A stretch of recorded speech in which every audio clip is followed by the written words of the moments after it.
Oke, selanjutnya indikator yang saya pergunakan yaitu stochastic. Jadi teman-teman bisa search atau pada platform teman-teman bisa langsung masukin stochasticnya yang biasa ya, nggak ada yang aneh-aneh. Stochasticnya saya mempergunakan biasanya itu 835 ya. Nah, agar lebih smooth ya, seperti ini. Nah, teman-teman bisa merubah sendiri. Bentar, saya coba rubah dulu.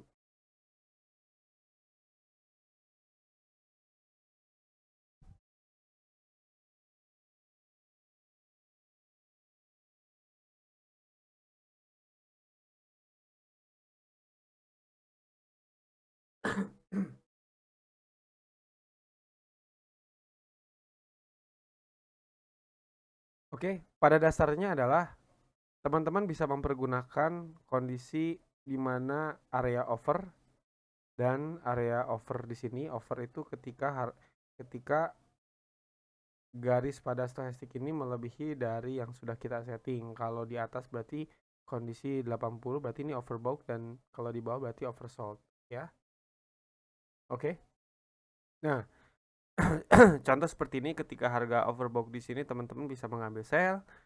Ketika overbought di sini teman-teman bisa mengambil sell. Ketika overbought di sini juga teman-teman bisa mengambil buy. Overbought di sini juga teman-teman bisa mengambil sell seperti ini. Tapi ada tapinya. Teman-teman alangkah baiknya selalu gunakan basic dari price action itu sendiri. Karena stochastic ini punya kecenderungan di mana ketika tren sedang sangat kuat akan terjadi pembentukan partisipasi ya ketika berada di area di sini, dan sebenarnya ini tidak akan terjadi reversal, hanya koreksi. Oke. Contoh kita lihat di mana kondisi stochastic sedang selalu di area over dan tidak terjadi reversal. Contoh seperti ini ya. Ketika teman-teman melihat teman-teman mengambil sell karena kondisi di sini, dan teman-teman mengambil buy ketika di sini dia turun dan dia masih terus turun, dia di oversold pun tetap turun, oversold pun tetap turun. Oke, seperti ini, dan ini masih terus turun sampai di sini terus turun di sini, dan di sini baru terjadi perubahan tren. Oke ya. Itu adalah kecenderungan atau kelemahan dari stochastic itu sendiri. Tapi saya di sini tidak mempergunakannya untuk sell ketika berada di buy atau sell zone yang biasa teman-teman sering bilang. Oke, ataupun itu perpotongan stochastic ketika di area over. Contoh seperti ini, itu pun tidak terlalu saya pakai, tapi saya lebih mempergunakannya untuk divergent. Oke, di sini saya akan bahas tentang apa itu namanya divergent. Teman-teman di sini akan saya bawa untuk belajar divergent lebih dalam. Saya biar kita lihat biar terlihat cerah ya. Terlihat seperti ini.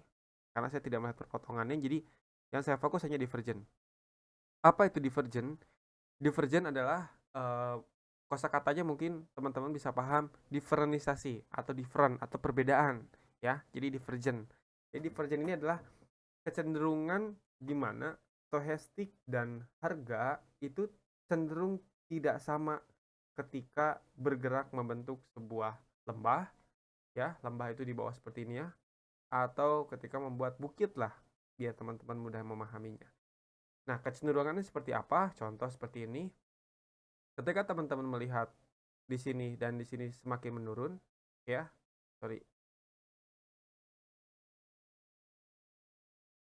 Teman-teman melihat di sini eh, lembah di sini ke lembah berikutnya itu menunjukkan penurunan, sedangkan teman-teman melihat di sini lembah di sini terbentuk dari sini ya, dan ini kondisinya sedang malah lurus, tidak ada kemiringan seperti ini. Nah, ini yang disebut namanya divergent. Oke, simpelnya saya tidak akan membahas tentang divergent klasik dan lain-lain. Teman-teman cukup memahami di mana terjadi different.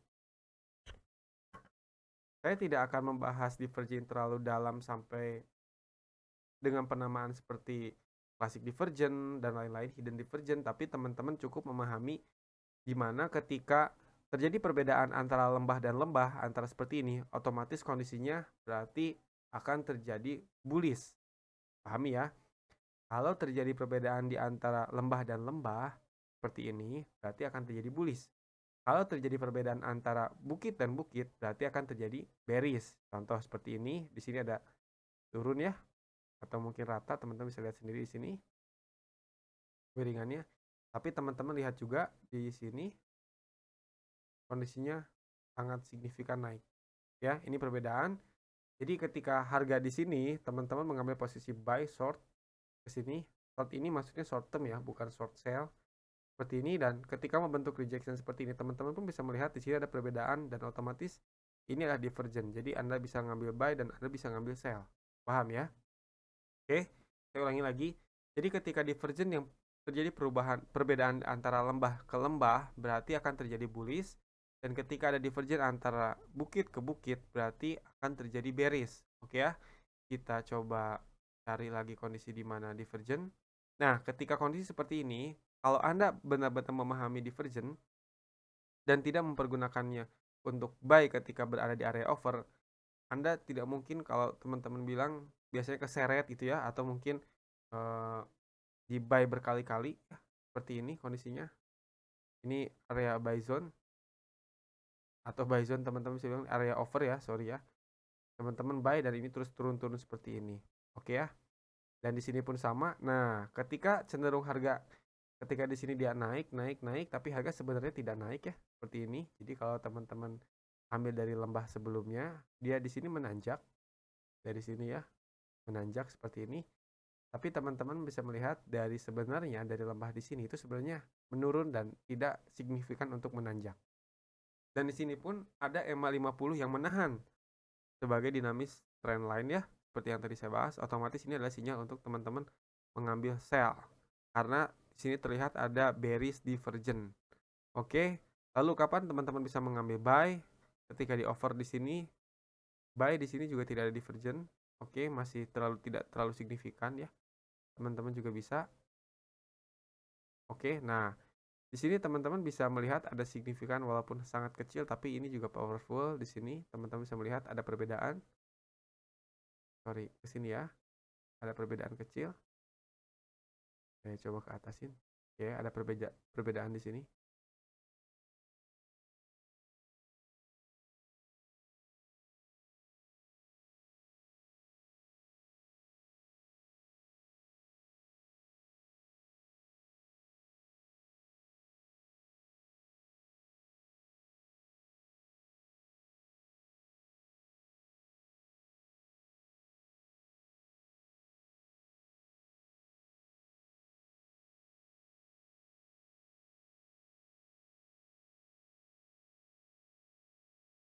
Oke, lalu selanjutnya teman-teman bisa melihat juga di sini ada perbedaan antara bukit ke bukit dan di sini juga sama. Lalu sinyal sellnya teman-teman bisa nunggu ketika harga mulai terjadi rejection ya. Oke, nah ini juga sama. Ketika di sini harga terus naik, tapi di sini teman-teman bisa melihat bahwa stochastic menunjukkan pelemahan harga seperti ini. Ini adalah sinyal untuk teman-teman mengambil keputusan sell seperti ini. Lalu teman-teman juga bisa melihat di sini ada divergent. Oke, di sini ada bullish divergent. Teman-teman bisa melihat perbedaan kecil, tapi teman-teman di sini juga dia lihat kondisinya rata. Oke ya, berarti teman-teman bisa mengambil keputusan untuk buy seperti ini.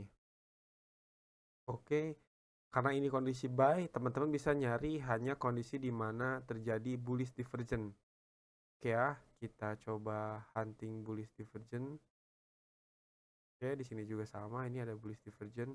Divergent ini sebenarnya teman-teman bisa fokus menunggu ketika berada di luar seperti ini dan luar keluar ya, tidak di dalam seperti ini. Oke, tapi kalau misalnya kondisi sedang tren kuat, sebenarnya di dalam seperti ini juga bisa. Oke ya, kita contohkan lagi. Oke, di sini juga teman-teman bisa melihat dari sini ke sini, teman-teman bisa melihat ada kecenderungan ya, dan di sini juga kondisinya naik ya. Di sini ke sini, oke, tidak terlalu signifikan. Ini. Nah, ketika juga sama teman-teman melihat jadi kondisinya turun, di sini kondisinya dia mulai naik ya, seperti ini. Dan ini juga bullish divergent, dan ketika jauh seperti ini kondisinya biasanya trennya juga bakal kuat jauh ya, seperti ini. Oke, itu untuk penggunaan stochastic. Jadi saya tidak mempergunakan stochastic untuk perpotongan seperti ini atau seperti ini, atau sell ketika di overbought atau oversold, tapi hanya menggunakan untuk divergent. Dan divergent ini strategi yang sering dan banyak sekali sebenarnya dipakai di banyak trader profesional ya, baik itu cryptocurrency, saham, dan forex, juga di binary option. Jadi teman-teman bisa mempergunakan divergent ini dimanapun tempatnya gitu, sesuai dengan kemampuan teman-teman dan juga equity teman-teman sanggupnya di trade di kondisi mana ya. Contoh juga seperti ini, kita lihat ada bullish divergent yang kuat. Oke, teman-teman bisa melihat kondisi seperti ini.